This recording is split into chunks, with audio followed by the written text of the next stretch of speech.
So, my last video on the prison sentences of characters from video games based on their crimes did pretty well. Pretty good for what I'm used to. So, I decided it only makes sense to follow that up. Almost a year later. Believe it or not, I actually started working on this video right after the first one. In fact, some of this is actually carried over from the first one that got cut. But then college got in the way, I was in the hospital, I almost failed class because I was sick, and my life's a mess right now, so everything's back on track for me, so I'm going to do this video that I've been wanting to do for a year now. So, like I said last time, I wanted to do some of the Elder Scrolls villains, I wanted to do GLaDOS, there was some others I wanted to do, but this video kind of became longer than I thought it was going to be, so it just became the Elder Scrolls villains and GLaDOS. A great combination that's definitely going to do well in the algorithm. I did not think this through. Now let's talk about a villain I hinted at pretty heavily last time, GLaDOS from the Portal series. Now, the Portal lore is pretty vague and contradictory in some areas, particularly with GLaDOS' history and her coming to control Aperture Laboratories, so I'm going to be doing the best I can with what we know.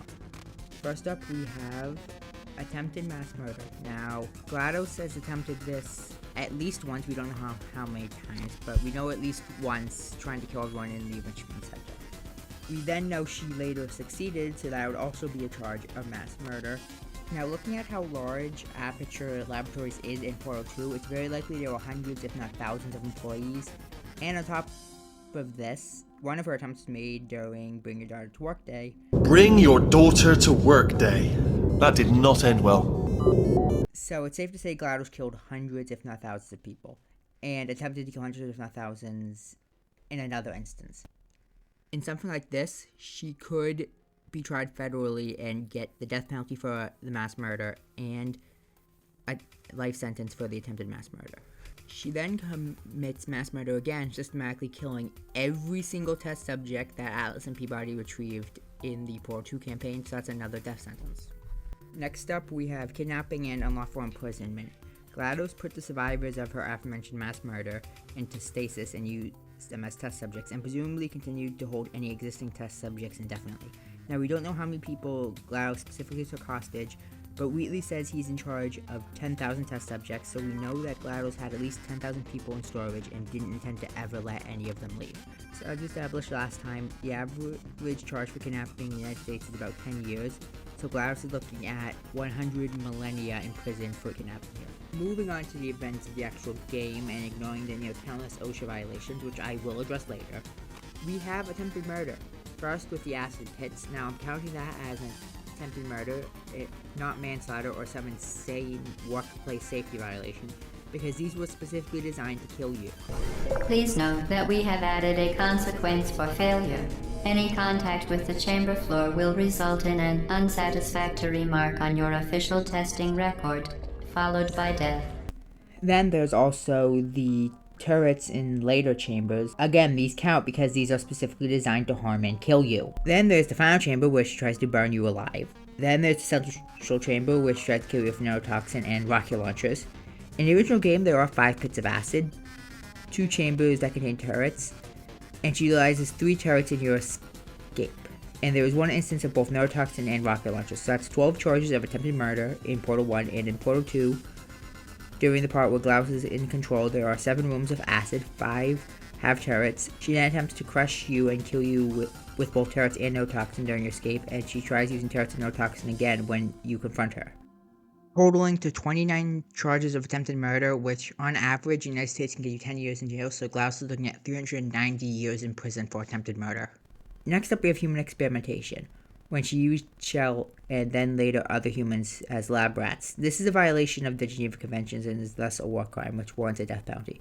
Now, I will admit the rules on human experimentation in the Geneva Conventions are more about medical experimentation, but forcing humans to go through deadly lab rat mazes is still a human rights violation, so I feel like it fits.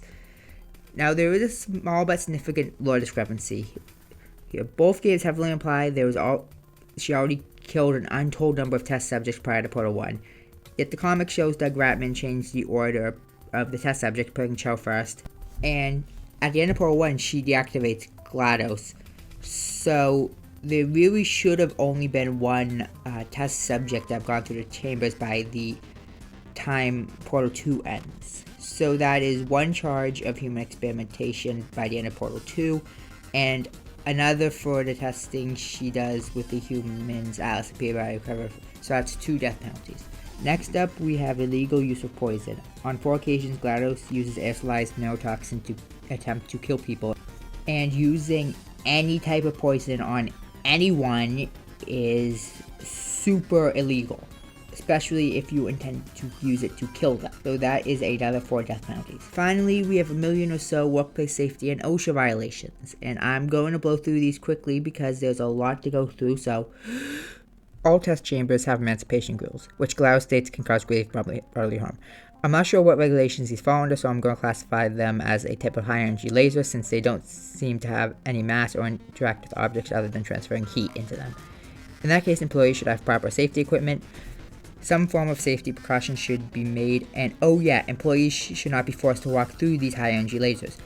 In Portal 1, Test Chamber 1 has a large falling object with no falling hazard protection, and test subjects aren't given any hard hats.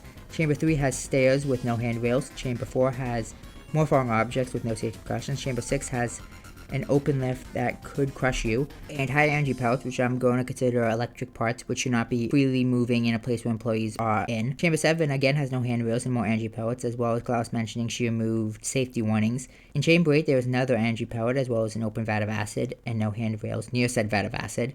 In Chamber 9 it has another falling block and an additional emancipation grill. In Chamber 10, there's a lack of handrails, and the player is sent flying into a wall at high speeds. And yes, I know there is long fire boots, but those would not protect you from horizontal falls. Chamber 7 has another energy pellet and another vat of acid, and no handrails again. Chamber 12 has the players sending themselves flying sideways at high speeds, potentially into a wall. Chamber 13 has another energy pellet. Chamber 14 has another open lift, collapsible stairs with no guardrail. Another instance where the player needs to fling themselves sideways at high speeds, an energy pellet, a vat of acid, no guardrails over said vat of acid, no stable bridge over said vat of acid. Chamber 15 has 2 more instances where the player needs to fly sideways at high speed, 4 more emancipation grills, 3 energy pellets, and 3 open lifts. Chamber 16 is literally a live fire course with 11 turrets. Chamber 17 has another object, 4 more energy pellets, and 3 open elevator chambers. 18 has 3 areas where you need to go horizontally at high speeds, 3 vats of acid, a door that can crush you, an energy pellet, 3 turrets. Test chamber 19 has 2 energy pellets, a vat of acid, an open fire pit, and a lift heading into said fire pit. In GLaDOS' chamber, we have neurotoxin dispensers and rocket launchers. And in Portal 2, GLaDOS has you walk over an incinerator on an unstable bridge. Said bridge has no handrails, and debris is falling. GLaDOS' first test chamber in Portal 2 has an exposed deadly laser and an open lift. Test chamber 2 has a open laser and it has just abysmal stairs. Test chamber 3, we have another laser.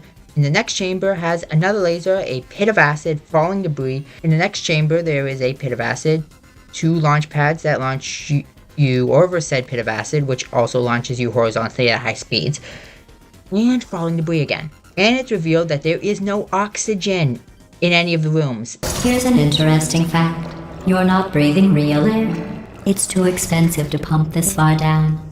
We just take carbon dioxide out of a room, freshen it up a little, and pump it back in. So you'll be breathing the same room full of air for the rest of your life. In the next chamber, there is another pit of acid, another set of launch pads that send you flying over said pit of acid, and falling debris, and pads that launch said flying debris. In the next chamber, there is a laser, falling debris, an open lift, and 2 places where you have to get flung horizontally at high speeds. The next chamber has a laser, an emancipation grill, and those abysmal stairs again. The next room has a faith plate which launches you into the roof, 2 areas where you have to launch yourself at high speeds, sideways, a laser, more stairs, and again, no handrails. In the next chamber, there are 4 areas where you have to fling yourself sideways a laser, falling debris, objects flinging falling debris. In the next room, there is more acid, falling debris, and no handrails over the pit of acid. In the next chamber, there is falling debris and a lack of handrails. The next chamber has 8 turrets, and the next room has a laser. The room after that has 11 turrets, a part where you have to fling yourself sideways at high speeds. Next chamber has 7 turrets and a laser. The next chamber has 2 lasers and an open lift. In the next chamber, there is acid, no handrails, a laser, falling debris, and a turret. In the next room, there's a laser. The final chamber has acid, no handrails, and falling debris. No, I'm not counting anything in the back rooms since those should not be accessible, and the only workers back there are robots. Nor am I counting anything before she is reactivated or when Wheatley is in charge, since she's not in control, so she's not liable. Totaling that up, that's 282 OSHA violations, and OSHA charges $12,934 per violation, meaning giving her the generous assumption that you find all these in one investigation and they are not given time to fix them, so therefore they're not repeated or willful. That is totaling up to $3,647,388 in OSHA fines. In total, GLaDOS is looking at 6 death penalties, 1 life sentence, 100,290 years in prison, and $3,647,388 in fines. Let's move over to another series I kind of want to do before, The Elder Scrolls, starting with Dig Arthur, and oh great, here we go. In order to charge Dig Arthur first crimes, we have to address what happened under Red Mountain. You see, in the year 700 of the First Era, a massive battle known as the Battle of Red Mountain was fought between the Dwemer, or the Dwarves, and the Chimera, the ancestors of the Dark Elves. Dwemer had been tampering with the heart of Lorkhan, the god responsible for the creation of the mortal plane in the Elder Scrolls, and were attempting to use it to build their own god. Anyway, during the battle, Dwemer tried to activate their metal god, they all disappear instantly, and the Chimera end up in possession of the heart of Lorkhan and the tools used to tamper with it. This is where things get complicated. Accounts of what happened next vary drastically. Some accounts say that the ruler of the Chimera, Nerevar, entrusted Dagarth to guard the tools, and he ended up using them himself, and others say he went insane. Other versions say Nerevar betrayed him, others say that the tribunal betrayed both of them, and one version even says the Nords were there for some reason. And what's worse, all tampering with the heart of Lorkhan and this messing with divine magics created a dragon break, an event where time fractures before putting itself back together again, causing multiple different contradictory timelines to occur simultaneously. So every account of what happened following the Battle of Red Mountain is true. So pretty much everyone in the Heart Chamber is guilty of betraying and trying to kill everyone else. Therefore, everyone is guilty of killing Nerevar, except Nerevar himself, obviously. So Dagon is guilty of high treason, which can land you the death penalty, and murder, which can land you a life sentence. When Dagon re-emerged in the Third Era, and the Tribunal made their trip to Red Mountain to recharge their divinity, Dagarth attacked them and stole Sunder and Keening, 2 of the tools used to access the power of the Heart of Lorkhan. So that's 2 charges of assault with a deadly weapon, which, as we've established, carries an average sentence in the United States of 10 years, and 2 charges of grand larceny. Now, the penalty for grand larceny can vary quite drastically in the United States, ranging from as low as 1 year in prison in California to up to 30 years in prison in Florida. But the average seems to be about 8 years in jail, $25,000 in fines. So Dagarth is looking at 16 years in jail and $50,000 in fines. Following that, we have several war crimes during the Second and Third Eras. First, there's biological warfare and indiscriminate attack, when his blight and corpus diseases were used to spread his influence across Morrowind. Next, we have ash storms, which he uses to spread those diseases, which would fall under illegal use of environmental modification, which, as I established in the previous video, doesn't have very well defined rules in the real world due to there being limited usage of it, and only once where it's been well documented, that being the United States trying to increase rainfall in certain regions during the Vietnam War. However, here, since it's being used to spread disease, it's definitely a war crime. Then there's mind control and indoctrination, which fall under psychological torture and compelling a prisoner of war to fight in forces of a hostile power. All of these crimes could land him the death penalty. Next up, we have terrorism. Dagarth's blight disease and attacks from the infected would fall under terrorism, which could land him 2 death sentences. Next up, we have unlawful imprisonment and kidnapping, with the whole mind control and brainwashing thing, which on average in the United States can land you 10 years in prison. Counting up all the sleepers, ash creatures, and other 6 house members. In Morrowind, that's about 250, so Dagoth is looking at roughly 2,500 years in prison for kidnapping and unlawful imprisonment. Finally, we have attempted murder and assault with a deadly weapon when he tries to kill the player. Now, both of those charges have an average sentence in the United States of about 10 years, so he's looking at 2 more 10-year sentences, so 20 years. In total, Dagoth is looking at 8 death sentences, 1 life sentence, 2,556 years in prison, $50,000 in fines. Next up, we have the main villain of Oblivion, Mankar Cameron. First off, we have murder by proxy when Mankar Cameron sent his agents to assassinate Yo-Yo Septim and his 3 sons. In many states, murder by proxy can be charged with the same penalty as murder, so that is 4 life sentences for Mankar Cameron. Next up, we have high treason. In attempting to assassinate the Emperor and his heirs, Cameron committed high treason against the Empire, and high treason in the United States is punishable by death in some cases, which I would definitely believe this would fall under. Next up, we have involvement with acts of terrorism. Now, Mankar Cameron, when he assassinated the Emperor, knowingly destroyed the barrier between Menace and Oblivion, which started the Oblivion Crisis, which could be considered an act of terrorism. Now, it was the Daedra who actually carried out the attacks, but seeing as how this were massive attacks across the entirety of Tamriel, and he was involved in allowing it to happen, I think we can charge him with terrorism, which would be a death penalty. Now, that begs the question, how many cities were attacked during the Oblivion Crisis? Well, looking at Cyrodiil, every major city was attacked, so assuming that remains true for every province, we can count up the major cities on Tamriel to find out how many attacks there were.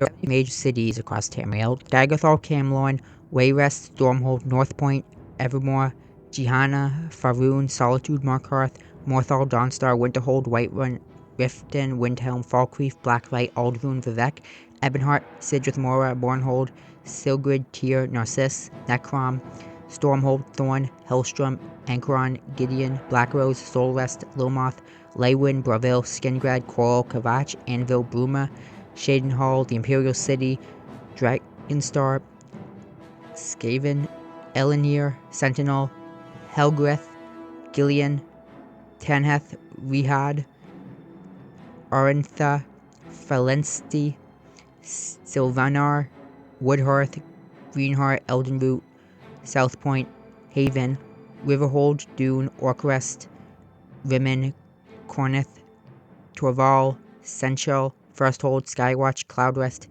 Shimmerine, Dusk, Sunhold, Alinor, and Ilendril. Cameron is guilty of 75 acts of terrorism and is thus looking at 75 death penalties. Next up, we have unlawful imprisonment, when he basically damned his followers to eternal suffering after death in his quote-unquote paradise. Now, kidnapping, as we've established, has an average sentence in the United States of about 10 years.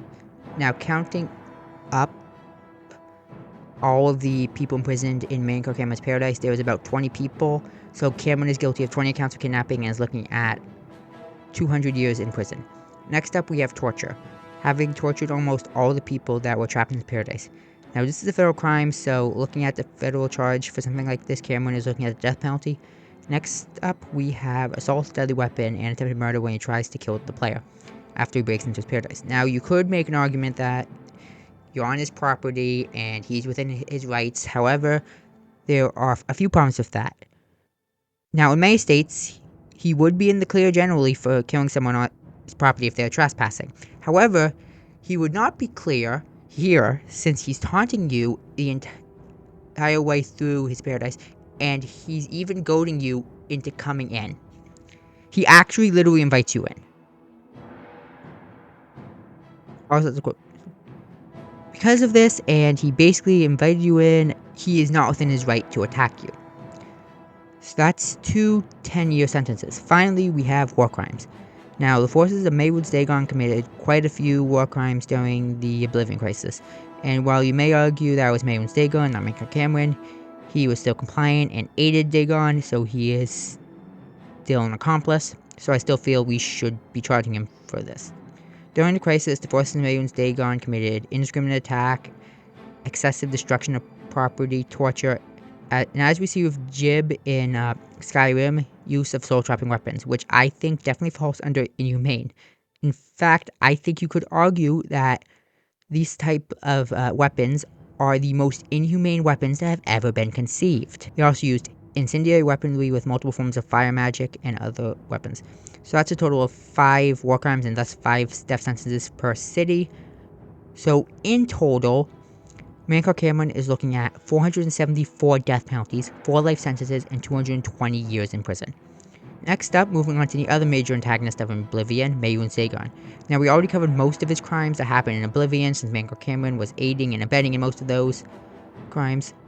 But there is a few others in Oblivion that Mancow Cameron wasn't directly involved in, as well as his crimes in the lore and other Elder Scrolls games.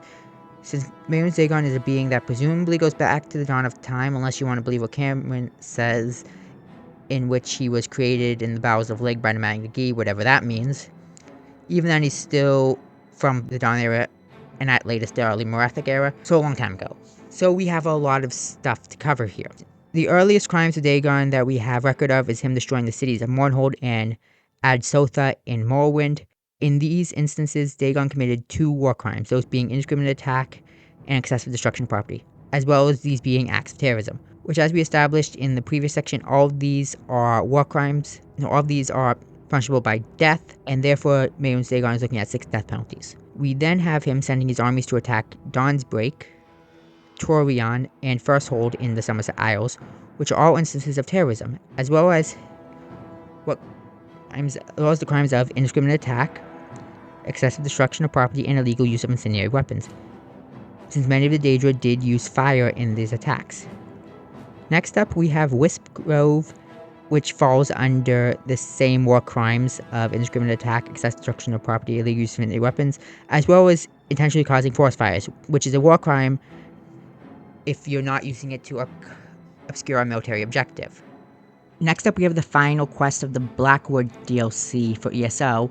Now, in this instance, he's free from most of the war crimes that we've charged him for in the last few cases, because the fort he attacked actually was a military objective.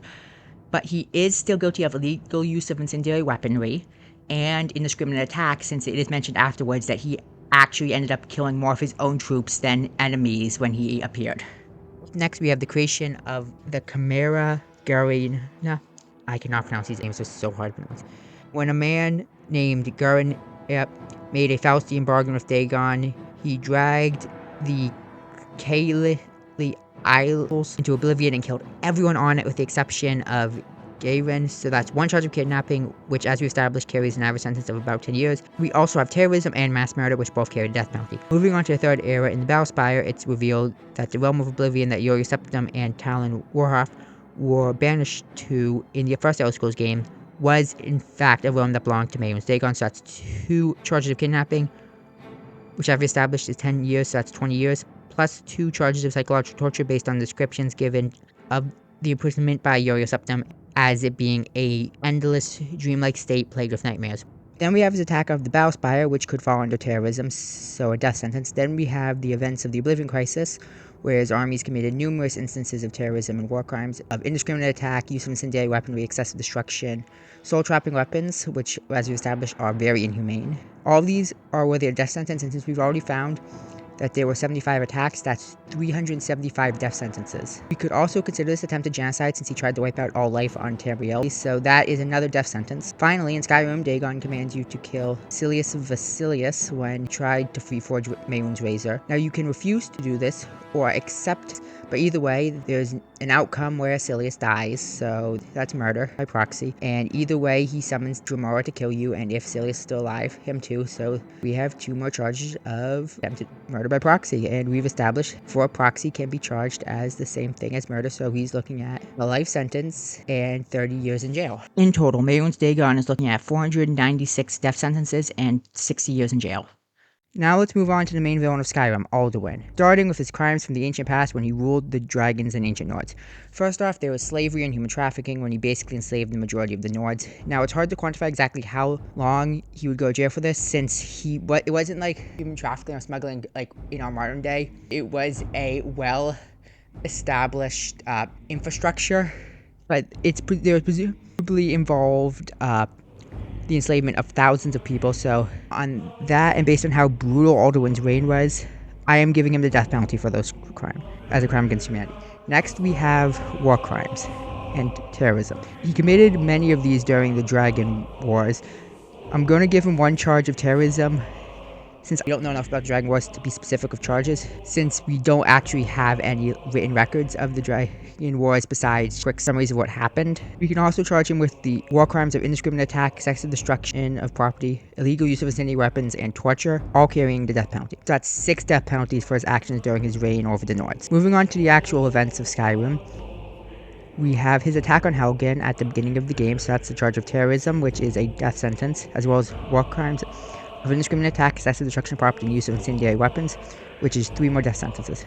Following this, we have attempted murder by proxy when he ordered the to be resurrected to kill the player and Delphine, so that's 2 accounts of attempted murder by proxy, which as we established is 10 more years. After the player learns Dragonrend, Alduin attempts to fight and kill the player and Parthenax, so that's 2 more charges of attempted murder and 2 charges of assault with a deadly weapon, which as we established is 10 years each, so that's 40 years. Alduin then goes to recover in Sovngarde by eating the souls of the dead, so that 1 act of counterterrorism, which is a death sentence, as well as war crimes of indiscriminate attack and inhumane weapons, since he's eating the souls, and as we established, attacking souls is inhumane weapons. So that's 2 more death penalties. Now we have the final battle, which is 4 more instances of attempted murder and 4 more instances of assault with a deadly weapon. As we established, each of those is a 10-year sentence, so that's 80 more years. In total, Alduin is looking at 13 death sentences and 140 years in prison. Next up, we have one of the 2 main villains from ESO, Mannimarco. First off, we have his experiments with necromancy that got him kicked out of Sigic Order. Now that's obviously several charges of desecration of the dead, but we don't have any way of knowing how many people Mannimarco reanimated, but we see 2 in a flashback from ESO, so I'm going to give him 2 charges of desecration of the dead, even though he definitely did more. This carries an average sentence of 2 years in prison, so he's looking at 4 years. You could also be looking at human trafficking or slavery, since it's unclear when Mannimarco resurrected these people, whether or not they were just their bodies or if it somehow involved their souls. Because if it involved the soul, then it is definitely human trafficking or slavery. But if it doesn't involve the soul, it's not really, it's more desecration of dead. So I'm just going to give him 2 charges of human trafficking, which has an average sentence in the United States of about 10 years, so he's looking at 20 years in prison. Next up, we have assault and battery when he attacked Vanus Galarian after he reported him for necromancy to the leaders of the Sigic Order. Now this is just assault and battery, not assault with a deadly weapon, even though he did use magic, since the magic seems to be non-lethal and he lets him go after. So that's assault and battery charge, which is average sentence in the United States of 2 years. Next up, we have high treason. Now, when Mannimarco tricked the 5 companions into causing the soul burst, he committed high treason against the Empire by betraying the Emperor. Now, in the United States, high treason can get you to death penalty, so he is getting that. Next up, we have kidnapping, mass murder, as well as enslavement, human trafficking, and torture, when he started performing human sacrifices to Molag Bal, in which people were sacrificed, and they'd have their soul harvested and damned to eternal torment in Cold Harbor. The mass enslavement, murder, and torture could all get him a death penalty for the human rights abuses and or war crimes, but the kidnapping is hard because we don't know how many people Mannimarco sacrificed, but Lyris does say that all of the soul shriven in the Wailing Prison were sacrificed by Mannimarco and his followers, and that most likely holds true for the other dungeons in ESO's main quest line and the dungeons in Cold Harbor proper when you actually get there later in the game. So I already had to count up how many people Molag Bal had imprisoned in Cold Harbor and in the occupied Imperial City, and I counted it up to be about 300,000.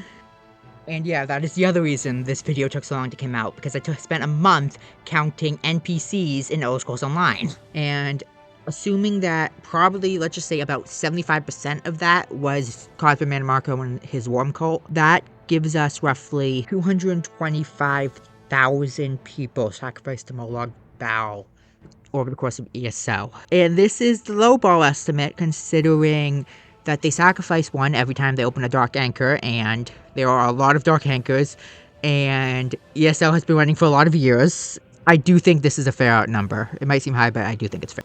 As I established in a previous video, kidnapping or unlawful imprisonment can land you up to 10 years in jail. So in total, for his kidnapping, enslavement, and human sacrificing of all these people, he is looking at 3 death penalties and 2,250,000 years in jail. Next up, we have more slavery and desecration of the dead, with him performing necromancy and his followers performing necromancy throughout ESO. Now, I can't really accurately charge him for all of the necromancy done by the entirety of the Worm Cult, like specifically for each one. So I'm going to give him 1 death penalty for slavery and 1 death penalty for mass desecration of the dead as a war crime. For the stuff done by his followers, which he had ordered, and I'm going to give him separate, like, specific charges for stuff he did himself specifically. So looking back at his boss fight, during his boss fight, he summons 4 portals which send out swarms of undead. Now, there's no way to quantify the total number of, like, souls he's drawing here, so we're gonna have to count these as mass enslavement, desecration, dead, so that's 8 death sentences. Next up, we have terrorism and war crimes. Now, Mannimarco orchestrated the Soul Burst, which shattered the barrier between Nirn and Oblivion and allowed Morag Bao to initiate the Plain Mode and his invasion of Tamriel. And during Morag Bao's invasion, Mannimarco was allied with him up until towards the end of ESO's main questline, when Morag Bao figured out that Mannimarco planned to betray and usurp him. So that makes Mannimarco an accomplice at least, but more likely a co-conspirator in all of Morag Bao's crimes during ESO. And oh my gosh, there are a lot of them. So we have compelling prisoner of war to serve in the forces of hostile power, enslavement of conquered people, torture, inhumane weaponry, excessive destruction of property, mass desecration of the dead, and attempted genocide. Tying up all that, Mannimarco committed 8 of these crimes at each attack. And since there are 56 Dark Anchor locations in ESO, that means Mannimarco committed roughly 448 war crimes and is thus receiving 448 death sentences. And on top of that, he also committed terrorism, so that is another 56 death sentences. Next up, we have attempted murder and assault with deadly weapon. First, when he tried to kill the player and Lyris in the Castle of Worms, and secondly, when he tries to kill the player and the 4 companions in Sankator. So that is 7 accounts of attempted murder and 7 accounts of assault with deadly weapon, both of which are 10-year sentences, as we established before. So that is 140 years in prison for assault with deadly weapon and attempted murder. Next up, we have murder. Now, there's only 1 documented account of Mannimarco actually directly committing murder, and that is when he killed Van Scalarian in their final battle sometime after the events of ESL. Next up, in Oblivion, we have his attack on the Boomer Mages Guild, which would fall under terrorist attack, so that's a death penalty, as well as desecration of dead, which is another 2 years. Finally, we have his confrontation at the end of Mages Guild questline, which includes attempted murder, assault with a deadly weapon, and desecration of dead, so that's 2 10-year sentences and another 2-year sentence. Totaling it up, Mannimarco is looking at 511 death sentences, 1 life sentence, and 2,250,188 years in prison. Next up, let's move over to the other main villain of Elder Scrolls Online, Morag Bao, and wow. I thought Dagon was bad. This is going to be difficult to quantify since Morag Bao is pretty much the most evil entity in the Elder Scrolls series, with his purpose in life basically being to cause as much pain and suffering as possible, and seeing how he's been around since the dawn of time, there was a lot. Starting off in the first era, we have the destruction of Gilvardel, where Morag Bao committed the war crimes of indiscriminate attack and excessive destruction of property, as well as this being an act of terrorism, so he is already looking at 3 death penalties already. Next up, we have the events of ESO. Firstly, there's the obvious one of the Plain Meld, where Morag Bao tried to invade Tamriel. Now, each of these attacks in this invasion could be considered terrorism, as well as the war crimes of indiscriminate attack, excessive destruction of property, compelling a prisoner of war to serve in the forces of hostile power with several of the undead and soul-shriven, torture and enslavement of captive civilians, since he is sending the souls of all the people they're killing to Cold Harbor, use of inhumane and incendiary weaponry, and desecration of the dead. Now, I'm going to count each Dark Anchor as its own instance of an invasion, and yes, I know they come in waves. That's just a game balancing thing, because Bethesda doesn't have the capability to have it be constant. Counting up the Dark Anchors across all of Tamriel in Elder Scrolls Online, there are 55 anchors that are actually interactable with, plus the additional one that you can interact with over the Imperial City, making 56 Dark Anchors in total. Total, Molag Bal, 504 death sentences for the events in ESL alone, just from the Dark Anchors. And we're not even done with ESL yet. Next up, we have kidnapping and human trafficking. Now, he did this most notably during the plane meld when he drove people and places from Termiel into Cold Harbor, abducting people and usually afterwards enslaving them as soul-shriven. Doing a rough estimate of all the humans and remains of humans in Cold Harbor who are not there willingly, which is the vast majority of them, as well as the people captured in the occupied Imperial City, I found Molag Bal has abducted and enslaved at least 300,000 people. Of all those, the majority were soul-shriven, like 90%, so I'm going to just assume that, like, count them all as enslaved.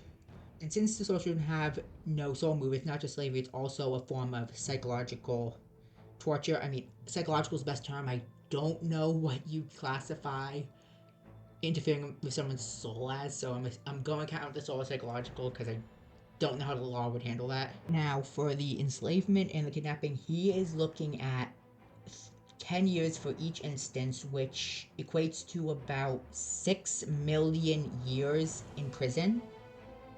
And as for soul stealing, that's 300,000 instances of him stealing souls. So that's 300,000 death penalties for crimes against humanity.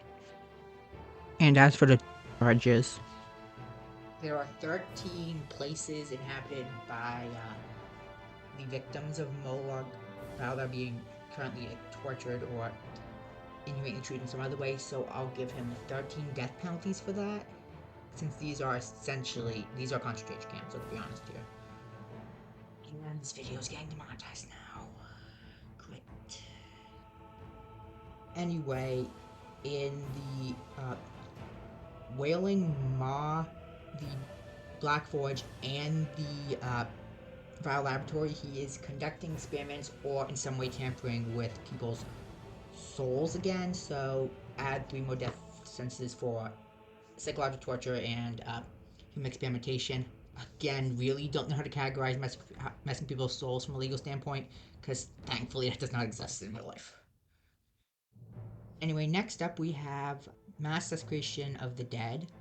Now, counting up all locations in Cold Harbor that have undead enemies, there are roughly 6 that have undead enemies that wouldn't have already been undead when the place was dragged into Cold Harbor. So, for instance, there are some Nordic tombs and some Breton tombs that were infested by necromancers that Molag Bal dragged in that already had undead in them before, so they don't count.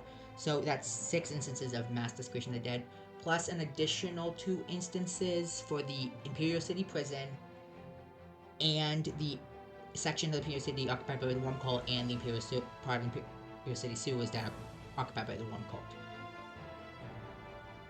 So that's 8 counts of mass desecration of the dead, and I'm just going to give him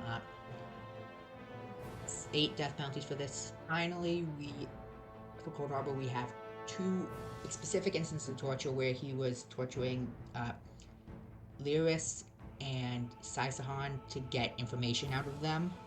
So that's 2 more death penalties for human rights abuses. After this, there is the Bloodthorn cult, which was aligned with Molag Bal since Angolf was a worshipper of Molag Bal. So he's responsible for everything they did. So that's 1 account of terrorism in Betnik, an account of mass desecration of the dead in Glenumbra, and an account of terrorism in Glenumbra, as well as indiscriminate attack and excessive destruction of property in Glenumbra. So that's in total 5 death sentences for Molag Bal because of his involvement with Angolf. Then he used the 7th Legion and the Stonefire cult to commit terrorism and indiscriminate attack, so that is 4 more death sentences. Then he tries to have Septima Thorn assassinate King Emmerich, so that's attempted murder by proxy, which is 10 years. Now there's the stuff of the Veiled Heritance.